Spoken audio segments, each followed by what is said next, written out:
about a career in medicine but are unsure where to begin? Kaiser Permanente Medical Scholars Program can help make those dreams a reality.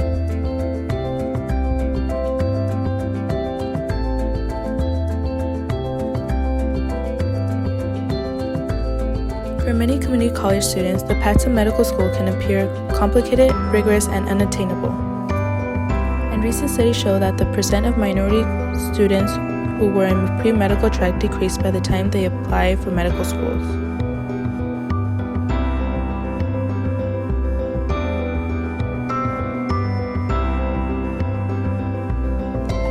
We can help you navigate the common pitfalls or barriers that many students encounter. As a medical scholar, you will receive clinical opportunities, mentorship, and tools needed to make you a competitive medical school applicant.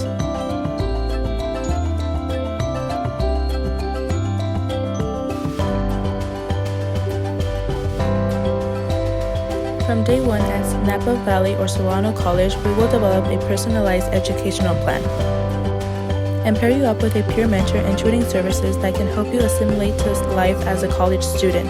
As you progress through college, we gradually incorporate clinical and research opportunities serving your community and expose you to mentors who will guide your professional and development towards becoming a leader in medicine and your community at large.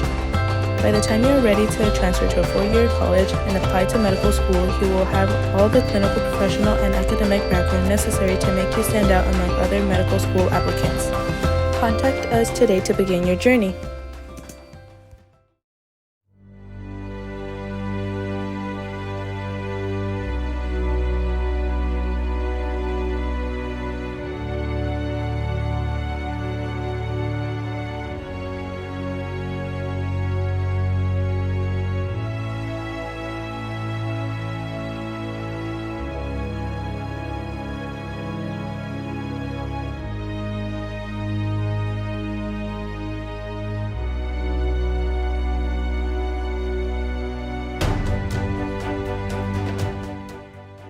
A lot of our students do have a lot of stress, and that's primarily because the rigor of the coursework that they take and the major preparation that they're pursuing requires a lot of their focus, a lot of their personal attention to their overall background, understanding that they have to be very mindful of how many hours they're working, how much time they're contributing towards their courses, the tutoring, towards their financial stressors that they may have, their financial needs on a day-to-day basis. In other words, are they eating properly? Are they maintaining themselves throughout the day and or throughout the week?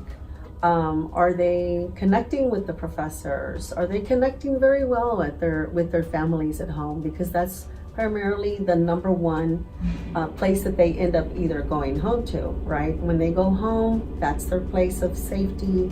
And we hope that the students end up in a place where they can relax. Many times they may not be able to go home to a relaxing place.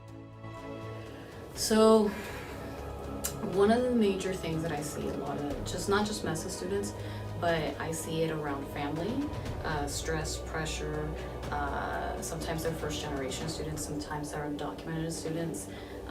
I also see, especially with the MESA students, it's very academically driven, it's very competitive.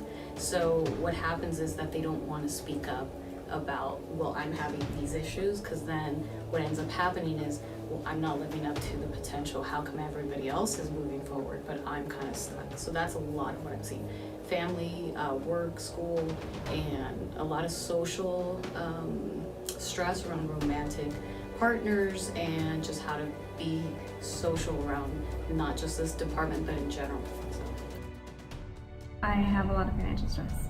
I recently just got into more debt, and so that debt is just accumulating, and it's just putting a big stressor onto my school life. I am in a lucky position where I don't have to pay rent because currently I live with my parents. However, I don't ask for money in terms for gas, food, etc. That's not it. So, to an extent, yeah, I have financial pressure.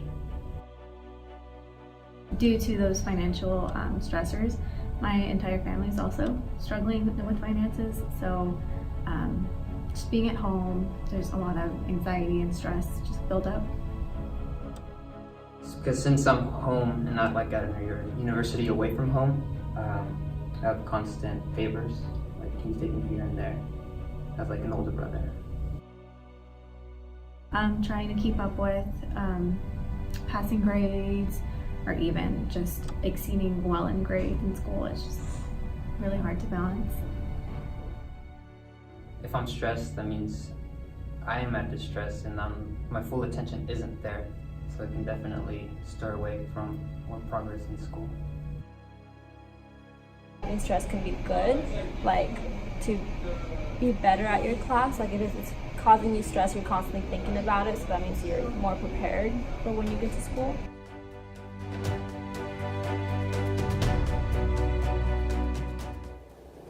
How many students follow up with routine checkups? It's rare. It does happen. Sometimes they'll call me. I know last year I had 2 or 3, but generally they're always welcome to come in. What's actually harder is when there's a referral, students don't want to actually take the step to come in. That's actually a more difficult situation that I see coming up. Do you seek counseling? No. If no, why not? Because it costs money and I don't have money right now, but I feel like if I did, I would consider it. Have you considered the counseling on campus? No. And then may we ask for which reasons? I didn't know we had counseling on campus. I seek counseling in peers, but not professional counseling. I've never received any kind of professional counseling. I don't think I've ever wanted it.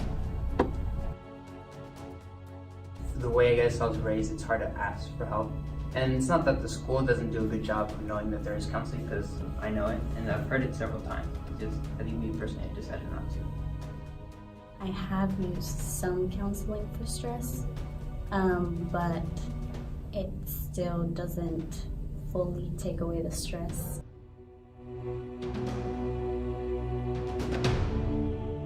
Well, there is a lot, and a lot depends on the student's perception, and I think a lot of it could be start at home. If their parents are very connected with their kids, then they may have a very good open communication with them. Very openness, really, a good relationship is important to start at home. But oftentimes there are a lot of pressures that the parents put on the students, and so there is a level of the relationship where it either is going to be a very close relationship, or it's going to almost create a little bit of a non-connectedness with the family about what they're going through. So sometimes a student may not feel comfortable seeking resources like the mental health services on campus. And I think a lot of it is because they're not used to that. They're not used to being able to express themselves. They're not used to being able to explore a healthy mind. Or perhaps they're not used to seeking out support from friends. I think the pressures are a big factor for many students, and I wish that they would. We try to encourage, like for example, when I'm with my students, I try to encourage them and refer them to the mental health services on campus. I encourage them the building and bonding of student relationship, through the leadership, through the MESA program, because in MESA, we have the specific resources here for them to be able to do those things effectively. I think there's still a lot of stigma around getting mental health services. I know for the Latino community, what's actually changed that is we're starting to see more clinicians like myself who are representing our communities. So that's taking away some of the stigma. Even when I went to grad school, you know, in a field and in a cohort of 109 students, we had maybe 5 African American clinicians, and that was one male clinician as well. So it's a little bit of everything. There's still a lot of stigma, and there's still not a lot of representation.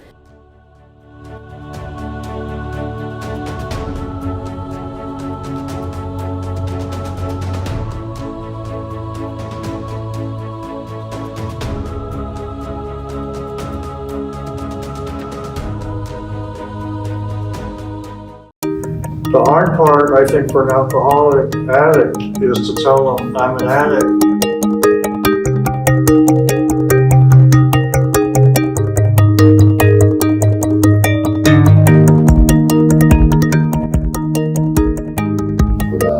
People most of the time saying they don't have a choice.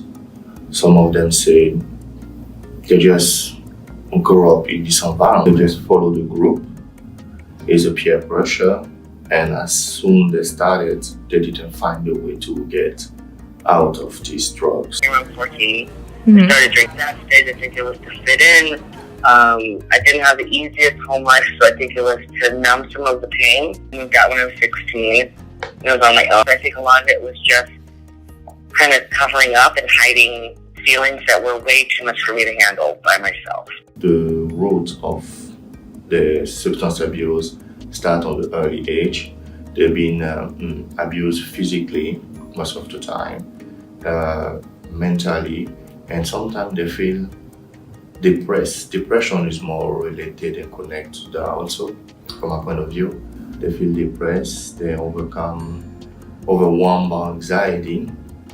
So they try to find another way to feel themselves or to run away from a reality. So they end by using a lot of alcohol. People who struggle with addiction are what I call very creative and very resourceful.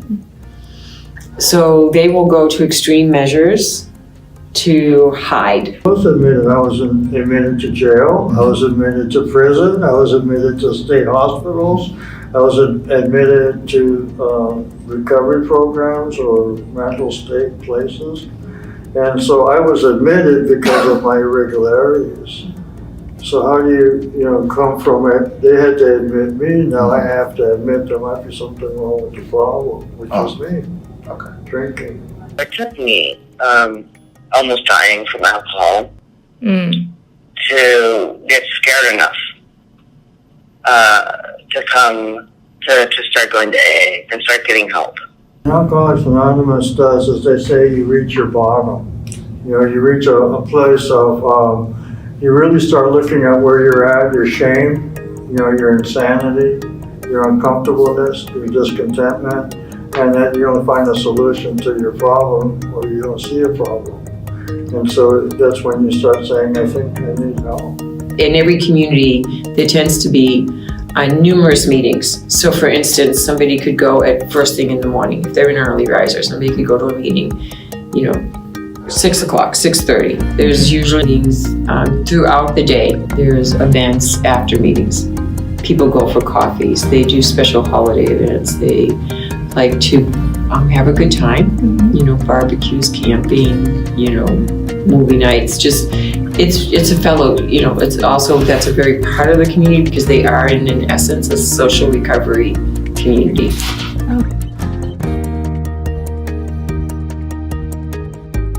There are no LGBT AA meetings in our community.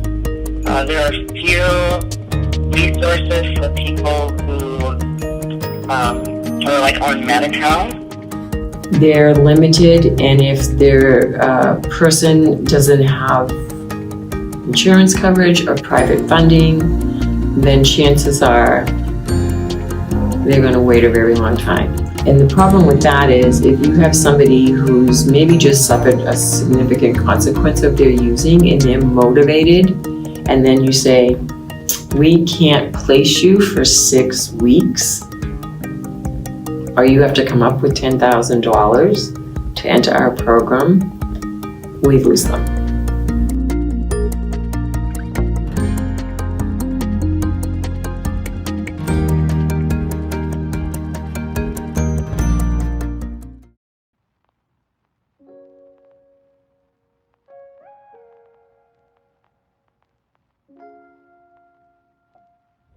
In order to really understand a person's, diet and and impact to health, we really need to understand their lifestyle. You may have families that are, relying mostly on packaged foods. Look at, work schedules, the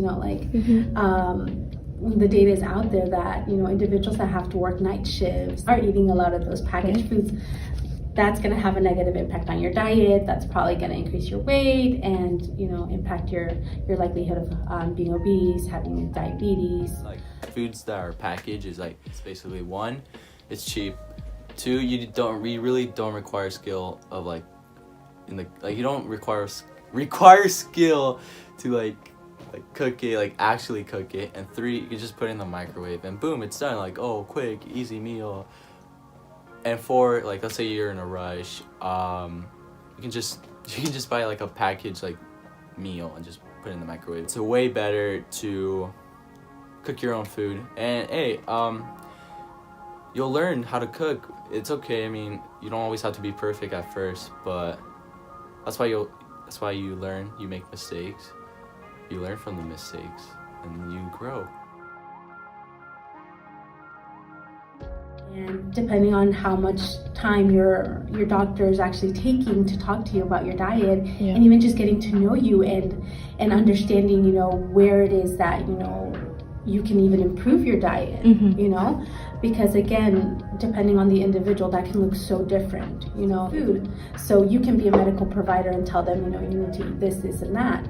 But if that's not even feasible for the family, or the individual, then there's really is no point, So it's really just a matter of, having healthcare providers that either can spend the time to get to know you and meet you where you're at and provide you with tools and support so that you can meet your goal, or if you have a healthcare system where you have a referral system, and you have providers dedicated to that can really spend the time and have a background in a wider background versus just, because yes, diet and nutrition is one component of your health, but then if we look at the social determinants of health, socioeconomic status, education, all of that is going to also have an impact on your health.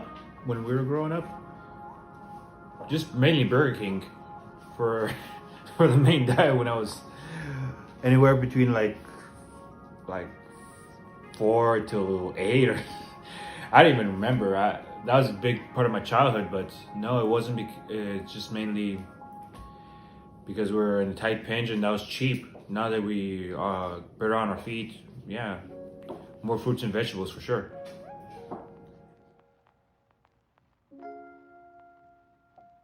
Component. Most of us have a relationship with food, right?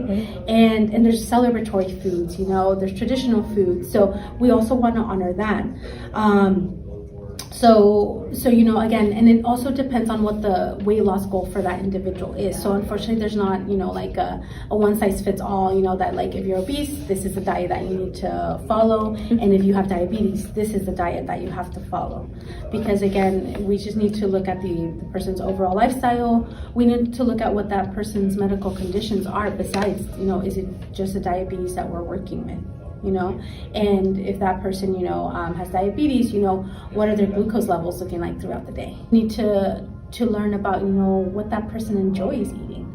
Because if you have a person with diabetes and I don't take the time to talk to you and then all of a sudden I take away everything that, you enjoy eating, that person's probably not going to be motivated to follow that diet because it's not enjoyable to them. And food, for most of us, it needs to be enjoyable. Nutritionists exist to help you and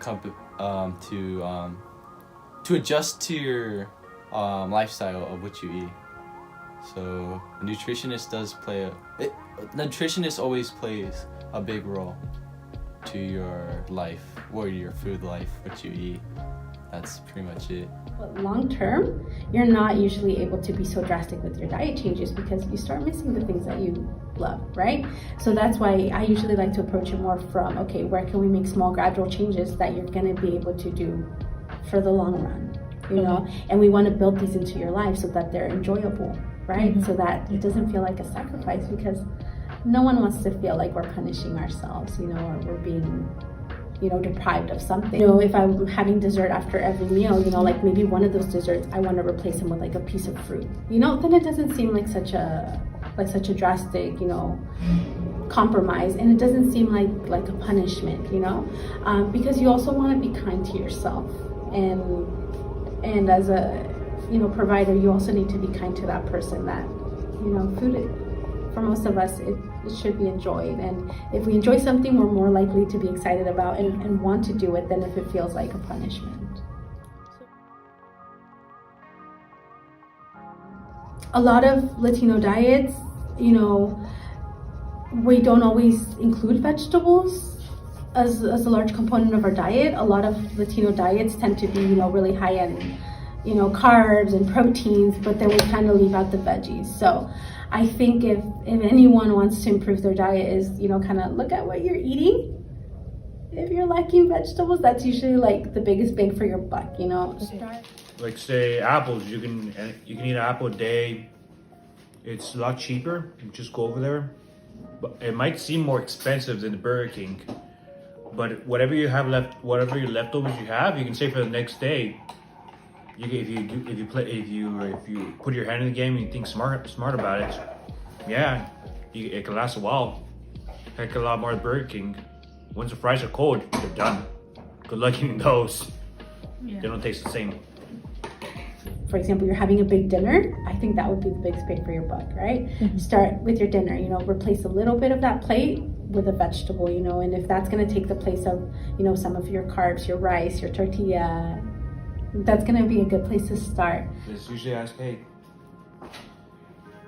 what's your diet looking like? Oh, mostly beans, every now and then, every Friday, like a good bit of steak or something.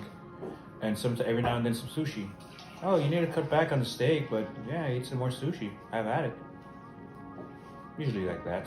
Foundation is, you know, ideally if your plate could be half fruits and vegetables, and then, you know, I believe like a quarter protein, a quarter carbs, you're definitely going to have a more balanced diet, you know. So that's usually where I start with a lot of my families when they're concerned about their weight, is, you know, just start seeing where you can include a little bit more of those vegetables. Because again, if, you know, if you're just going to steam broccoli and carrots every night, that's gonna get really old really fast, right? So I always tell my families, it's, you know, find ways to enjoy them, you know, add different spices, even just the cooking method, you know, because again, something steamed is not gonna have as much flavor, but if you grill it, you know, that's gonna add some flavor. Your spices, and that way too, you're not relying on salt to flavor your food as much, right? And then spices, of course, are gonna have other health benefits. So find a way to include veggies in your diet and make them enjoyable, so that again, it feels like something you want to do and not something you have to do.